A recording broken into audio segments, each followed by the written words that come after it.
Hola, welcome to my marriage restoration video part 2. I've been debating whether to do this or not, but my marriage restoration God Hates Divorce video has gotten a lot of movement and views over the last month or two, and I've gotten asked a lot of times, I think I did it 10 months ago. So I've gotten asked a bunch where are things at, has God restored things yet? And I've been individually replying, but I decided I would just go ahead and make a video and kind of update where things are at. So my journey, let's see. I'm not gonna go over everything from my first video, but basically my first video was letting you all know that that's my dog. I had fought the divorce legally, we ended up going to court and whatnot, and give me 1 second, I'm gonna let him in.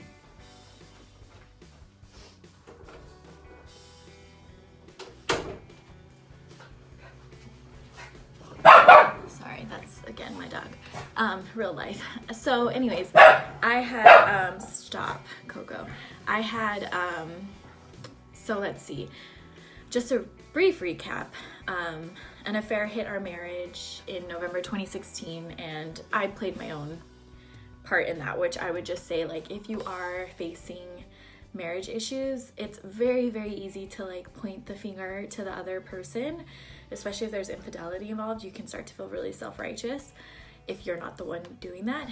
And so the book that I read, it's called Waiting on His Heart to Change, and it just flips that whole mindset of what did I do? What was the role that I played in this? And what is God wanting to shape in me and deal with me in?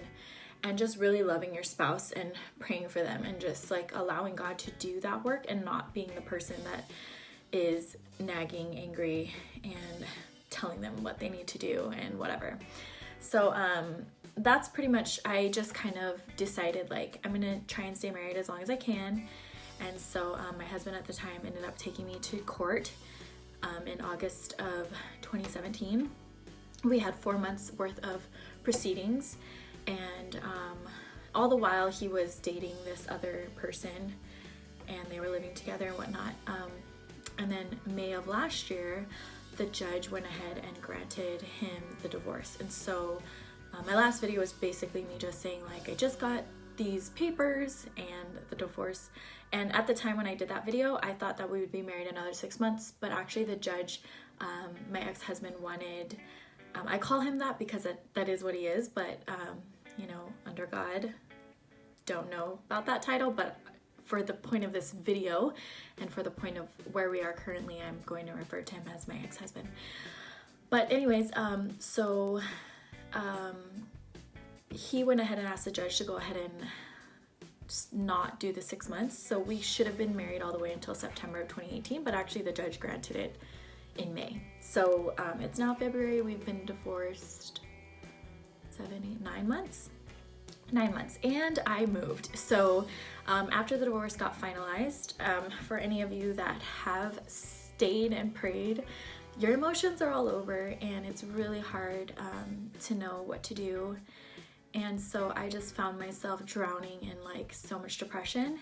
And my sister, who's a very strong believer and healthy family, good church, they had just moved to Tennessee. So I really felt like God was telling me to move here, even though in my heart that felt like the wrong move. If I was still wanting any kind of chance of restoration, not being where he was felt like I was going backwards, but I just knew that I had heard God. And so I went ahead and relocated here.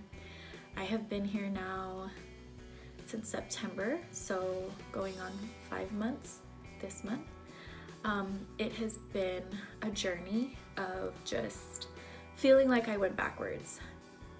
I gave up my apartment, my furniture, my home, the church that I was helping start, and there were different ministries that were now open to me since I had graduated with my counselor degree. So I just felt like I went backwards by moving here, like in the physical sense, but in the spiritual sense, I really felt like this is the right move. Like my brain space is a lot better and healthier, and I just kind of had to fleece God that, you know, that I still believe that restoration is what you spoke to my heart despite the legal earthly divorce. But this video is actually more, so that's my updated current, we are currently divorced, and we have been, we don't have any kind of communication, and you know, every story is different. So for me, I really have felt like God has just asked me to continue to pray for him, and not really like try and keep communication open as much, just really and then, you know, with social media it's hard, so I would just say, if you do like check your spouse's like Twitter and Instagram, Facebook and Tumblr and whatever else they have, I don't know that that's wise. I think it can really distract you and discourage you. And so for me, I've just had to kind of like take a step back from that. I did find out that him and the other woman had broken up, and so I did reach out to her, just because I genuinely have no ill feelings towards them, which is just a work of God in me, because it was not the kind of person that I was before all this happened. God has just really changed me a lot. And when they broke up, when I found out the news, my heart like hurt for her, because a breakup, I mean, it hurt for both of them. Like a breakup when you've been together for 2 years, like it's what I've been praying for, but it never feels good. And I could just empathize so much with both of them. And when you don't have God to comfort that pain and that loss, it can feel really dark and gloomy. And so that would be just, I guess, another, if I could say anything I've learned, it's just to really ask God to grow that spirit of just love and compassion, forgiveness. These are people, like they may have done wrong or whatever, but they're hurting people. And there's a quote that says hurting people hurt people. And so I constantly just ask God to help me see them the way that he sees them. And he loves all of us equally. And I mess up.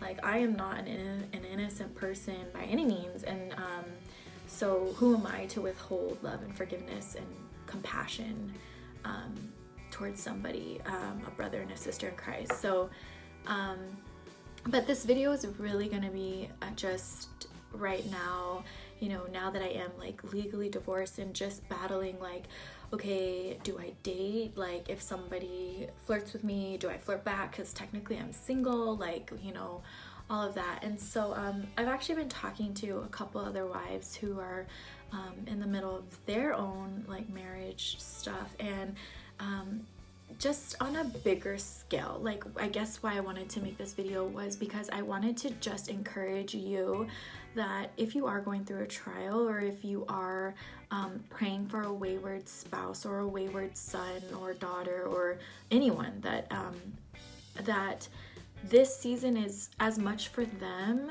as it is for me and for you. Like God is growing things in me, and he's asking me, Tiffany, will you be obedient to the call, even if it means that I never get remarried and I never get the chance to have kids and a family? Like what is my purpose? Like, is my purpose to have the white picket fence and the house and the 2 kids and the dog?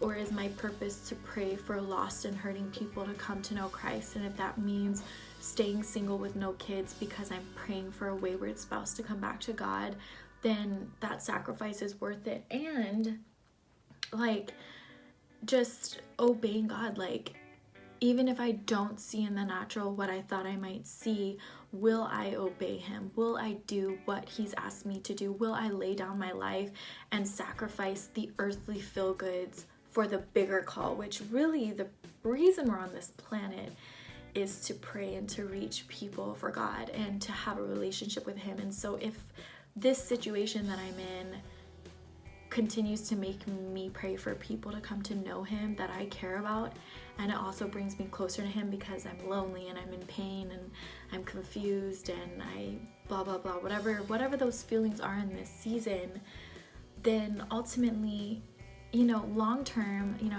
I turned 31 this month, and if I'm lucky, I'll live to be like 80 or 90.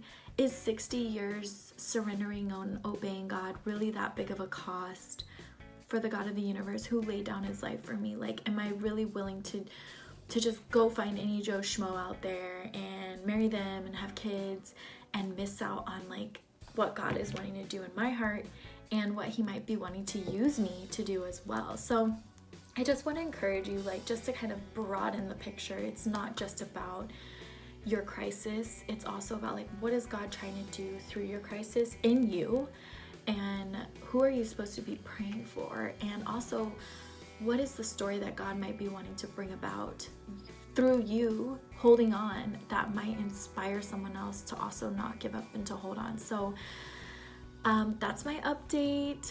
Thank you guys for watching, and if you have any questions, of course, comment below. I do try and respond, and I would love to hear your story too, and just continue to pray for each other and encourage each other, and just keep the faith, keep your eyes on Jesus, no matter how long, no matter what is against you.